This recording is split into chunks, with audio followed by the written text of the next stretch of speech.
வணக்கங்க. இன்னைக்கு வீட்டு தோட்டத்தை சுற்றி பார்க்கலாங்க. வீட்டு தோட்டம் எங்கள் வீட்டு தோட்டம் இல்லைங்க, எங்கள் அம்மா வீட்டு தோட்டம்.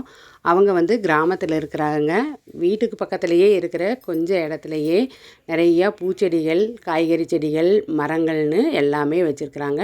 இன்றைக்கி எல்லாத்தையுமே பார்க்கலாங்க. மல்லிகை பூச்செடியை முதல்ல பார்க்கலாங்க.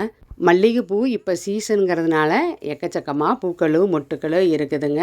மல்லிகைப்பூ சீசனுக்கு வர்றதுக்கு முன்னாடியே நம்ம இலைகளை எல்லாம் உருகி விட்டு கிளைகளை எல்லாம் கட் பண்ணி விட்டோம்னா நிறையா பூக்கள் கொத்து கொத்தாக பூக்கள் பூக்குங்க.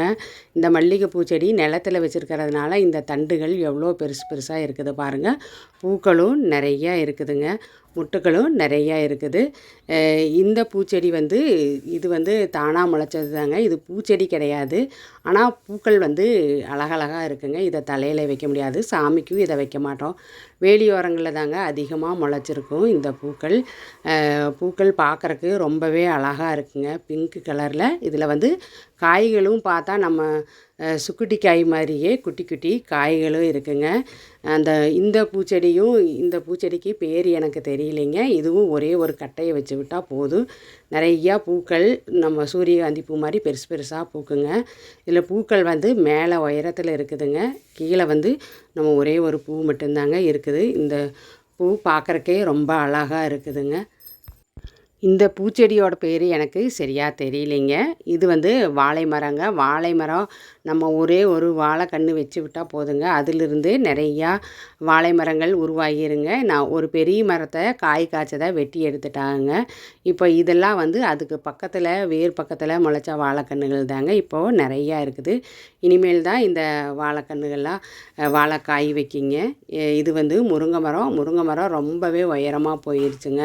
நம்ம நிலத்தில் வச்சுருக்கிறதுனால வெட்டி வெட்டி விடாமல் கொஞ்ச நாள் விட்டாவே போதும், ரொம்பவே மேலே உயரத்தில் போயிடும். காய்களே நம்ம கொக்கி போட்டு தாங்க உடைக்க முடியும். இந்த வெத்தலை கொடி இந்த முருங்கை மரத்துலேயே படர்ந்துருக்குதுங்க. இந்த வெத்தலை கொடி 4-5 வருஷம் ஆச்சுங்கிறதுனால இந்த வெத்தலை கொடியே எவ்வளோ பெருசு பெருசாக தண்டுகள் பெருசு பெருசாக இருக்குது பாருங்கள். இந்த வெத்தலையும் நல்லா உயரமாக, முருங்கை மரம் எவ்வளோ உயரத்துக்கு போயிருக்குதோ அந்தளவு உயரத்துக்கு இந்த வெத்தலை கொடியும் போயிருச்சுங்க.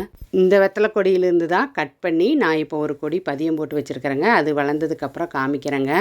இதில் மாமரமும் கொய்யா மரமும் ஒரே இடத்துல இருக்கிறதுனால நான் காய்கள் கொய்யாக்காய் இருக்கிறதே தெரியலைங்க. இன்னும் மாங்காய் காய்க்கலைங்க. இது சந்தன மரம். நாற்று வச்சு விட்டாங்களா தானாக முளைச்சதான்னு எனக்கு சரியாக தெரியலைங்க. நல்லா உயரமாகவே வளர்ந்துருச்சு.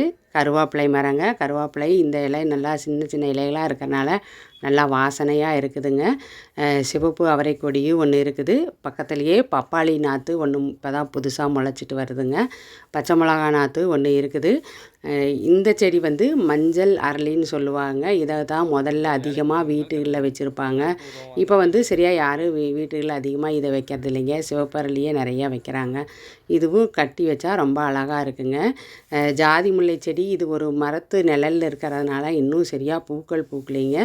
நல்லா செடி பெருசாக தான் இருக்குது, அதிகமாக வேணும் மொட்டு வைக்க காணா, பூக்களும் பூக்க காணாங்க. இது அரி நெல்லிக்காய்ன்னு சொல்லுவாங்க, சின்ன நெல்லிக்காய் மரங்க.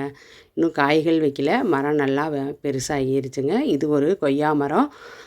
இது சிவப்பு கொய்யாவா வெள்ளை கொய்யாவான்னு தெரியலைங்க. இப்போ தான் நாற்று முளைச்சிட்டு இருக்குதுங்க. கருவேப்பிலை மரத்துக்கு பக்கத்துலேயே இந்த பக்கத்தில் கீரை செடிகள் நிறையா முளைச்சிருக்குதுங்க. கீரை செடிகளுக்கும் அப்படித்தாங்க, விதைகளே போட வேண்டியதே இல்லை, பேர் தெரியாத அளவுக்கு நிறைய கீரைகள் முளைச்சிருக்கும். நல்லா மருத்துவ குணம் வாய்ந்த கீரைகளும் இருக்குங்க. இந்த கீரை பொன்னாங்கண்ணி கீரைங்க. இது தண்ணி நிறையா இருக்கிற இடத்துல இந்த கீரைகள் தானாக முளைச்சி வந்துடுங்க. பொரியல் செஞ்சு சாப்பிட்லாம், சட்னி செஞ்சு சாப்பிட்லாங்க. எங்கள் இடத்துக்கு பக்கத்துலேயே எங்கள் மாடுகள் கட்டியிருக்கிறாங்க. வண்டி மாடு, நாட்டு மாடுங்க. இப்போவுமே விவசாயத்துக்கு மாடுகள் பயன்படுத்திட்டு தாங்க இருக்கிறாங்க. இது எங்கள் மாடு இல்லைங்க, பக்கத்து வீட்டுக்காரவங்க மாடு. நல்லா இந்த காலையில் நேரங்கிறனால தூங்கிட்டு இருக்குதுங்க. இது மாட்டு சாணங்க, நாட்டு மாட்டு சாணம். இப்படி டெய்லி ஆகிறத எடுத்து இப்படி குமிச்சு வச்சுருவாங்க. அது மழை காலத்தில் வெயில் காலத்தில் எல்லாமே நல்லா மக்கி சூப்பரான உரம் தயாராகிருங்க. இந்த உரத்தை வருஷத்துக்கு ஒருக்கா எடுத்து விவசாயத்துக்கு பயன்படுத்துவாங்க. இந்த வீடியோ பிடிச்சிருந்தா லைக் பண்ணுங்கள், கமெண்ட் பண்ணுங்கள், சப்ஸ்கிரைப் பண்ணுங்கள். நன்றி.